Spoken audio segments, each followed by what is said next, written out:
Bismillahirrahmanirrahim. Assalamualaikum warahmatullahi wabarakatuh. Hamdan syukurillah ma ba'du. Yang saya takdimi pengasuh Pondok Pesantren Zainul Hasan Genggong Al-Mukarram Kiai Haji Muhammad Hasan Mutawakkil Allah SHMM. Yang saya hormati Bapak Rektor Universitas Zainul Hasan Genggong Dr. Abdul Aziz Wahab BAMAG. Yang saya hormati Dekan Fakultas Tadris Umum Ibu Wahyu Lestari MPD sekaligus selaku dosen pengampu mata kuliah strategi pembelajaran matematika, dan yang saya sayangi kedua orang tua dan tak lupa pula teman-teman senasib seperjuangan. Perkenalkan, nama saya Andini Isyati. Saya mahasiswi dari Fakultas Tadris Umum, program studi Tadris Matematika. Baik, di sini saya akan mempresentasikan sebuah peta konsep imajinasi yang berjudul pengelolaan kelas. Pengertian pengelolaan kelas. Pengelolaan kelas merupakan dua kata yang berasal dari pengelolaan dan kelas. Menurut Rofik 2009, pengelolaan kelas adalah suatu proses penyelenggaraan ruang di mana dilakukan kegiatan belajar mengajar. Menurut Sanjaya 2016, pengelolaan kelas merupakan atau otonomi pendidik dalam mengatur kelas dan keberhasilan pembelajaran peserta didik. Menurut Ufron 2010, pengelolaan kelas bertujuan untuk menciptakan atau mempertahankan situasi dan kondisi belajar yang tetap memungkinkan peserta didik menguasai kompetensi. Dari para ahli di atas dapat disimpulkan bahwa pengelolaan kelas merupakan keterampilan seorang pendidik dalam menciptakan dan memelihara sebuah kelas yang kondusif dengan maksud agar tercapainya kondisi yang optimal sehingga kegiatan belajar mengajar dapat berjalan dengan baik. Selanjutnya, tujuan pengelolaan kelas. Yang pertama itu untuk mewujudkan situasi dan kondisi kelas. Yang kedua, menghilangkan berbagai hambatan yang dapat menghalangi terjadinya interaksi belajar mengajar.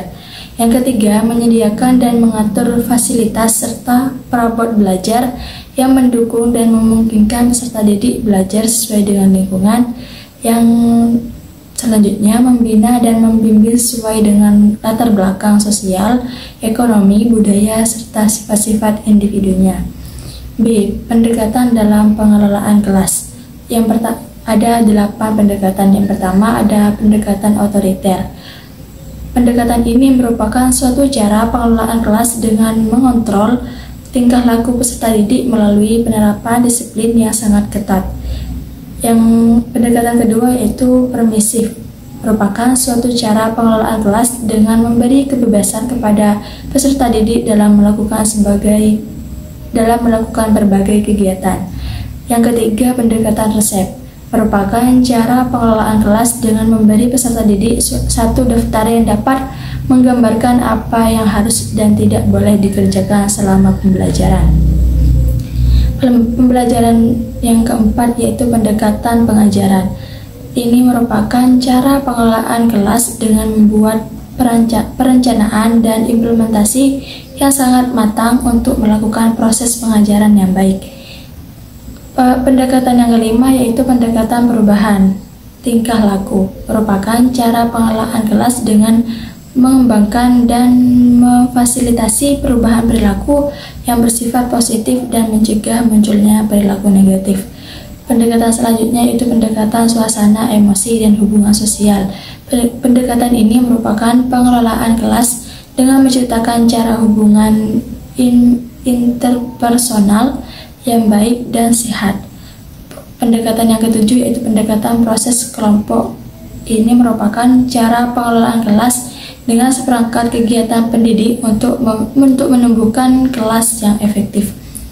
Pendekatan yang terakhir yaitu pendekatan pluralistik. Pendekatan ini merupakan cara pandangan yang mencakup 3 pendekatan yaitu perubahan tingkah laku, iklim sosial emosional, dan proses kelompok.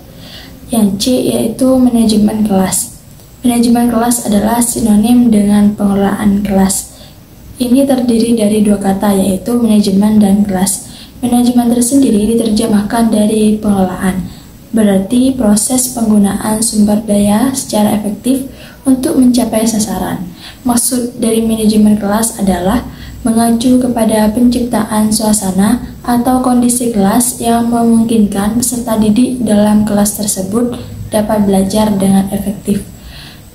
Manajemen kelas meliputi dua kegiatan. Yang pertama yaitu pengaturan peserta didik, yang kedua pengaturan fasilitas. Selanjutnya, faktor yang mempengaruhi manajemen kelas. Yang pertama, kondisi fisik. Faktor yang kedua, kondisi sosio-emosional. Selanjutnya ada sikap pendidik dan pendekatan yang digunakan dalam pengelolaan kelas. Yang pertama, hangat dan antusias. Yang kedua, menggunakan kata-kata, tindakan, cara kerja, dan bahan-bahan yang menantang. Yang ketiga itu bervariasi dalam penggunaan alat atau media, pola interaksi antara pendidik dan peserta didik. Yang keempat, pendidik luas untuk mengubah strategi mengajarnya. Yang kelima, pendidik harus menekankan pada hal-hal yang positif dan menghindari hal negatif. Yang keenam, pendidik harus disiplin dalam segala hal. Selanjutnya ada aspek dalam manajemen kelas. Aspek-aspek yang perlu diperhatikan dalam manajemen kelas itu sifat kelas, pendorong kekuatan kelas, situasi kelas, tindakan efektif dan kreatif. Selanjutnya ada fungsi manajemen kelas. Yang pertama itu merencanakan, mengorganisasi, menentukan sumber daya dan kegiatan-kegiatan yang dibutuhkan, merancang dan mengembangkan kelompok kerja yang bersifat individu, menugaskan seseorang dalam suatu tanggung jawab atau fungsi tertentu, mendelegasikan wewenang kepada seseorang, memimpin, mengendalikan, menetapkan standar kinerja, mengukur kinerja dan mengambil tindakan korektif saat terdeteksi penyimpangan. Selanjutnya ada masalah dalam manajemen kelas. Yang pertama itu sifat masalah yang muncul di kelas. Yang kedua, jenis masalah yang muncul di kelas. Masalah individu, yaitu ada masalah individu dan masalah kelompok. Yang ketiga, sumber masalah mencakup lingkungan rumah, lingkungan masyarakat, dan sekolah. D. Lingkungan kondusif. Ada dua faktor penentu terjadinya lingkungan kondusif. Yang pertama, suasana dalam kelas. Yang kedua, lingkungan di sekitar kelas atau sekolah. Selanjutnya ada dua kategori masalah yang dapat menghambat terwujudnya lingkungan kondusif. Yang pertama itu ada masalah individu, yang kedua ada masalah kelompok. Selanjutnya, upaya menciptakan lingkungan kondusif itu motivasi peserta didik yang tinggi. Ada pengelolaan kelas ditinjau dari sifatnya, ada dua, yaitu yang pertama secara preventif atau pencegahan, yang kedua secara kuratif atau penyembuhan. Baik, mungkin hanya ini presentasi yang bisa saya sampaikan, kurang lebihnya mohon maaf. Wassalamualaikum warahmatullahi wabarakatuh.